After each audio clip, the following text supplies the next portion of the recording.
Teka. Hindi siya Amerikana, hindi rin siya Koreana, hindi isang Britanya, hindi rin taga Kenya. Siya ay Pilipina na isang morena, pwede ring mistisa, nakakagayuma.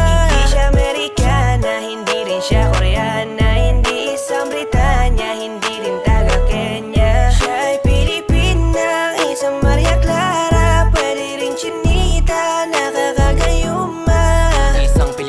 Na perpekto ang pagkahulma. Sa kanyang kagandahan di ka na magtataka. Malusog na puno at sagana ang mga bunga. Kaya pag nakita mo talagang ikaw ay madadala. Kaya bigla nabuo na talaga ang aking mundo. Kasi na sila yan ang pangarap ko. Binibini mahiwaga makinaka pa sa tala, talagang hindi ka maalis sa isip ko. Napakasaya pag siya na ang naging regalo. Isasama ko na siya sa aking mga plano. Hanggang sa makasakay kami sa eroplano. Kaya dapat ito siya sa piling ko. Dadalhin ka sa dambana.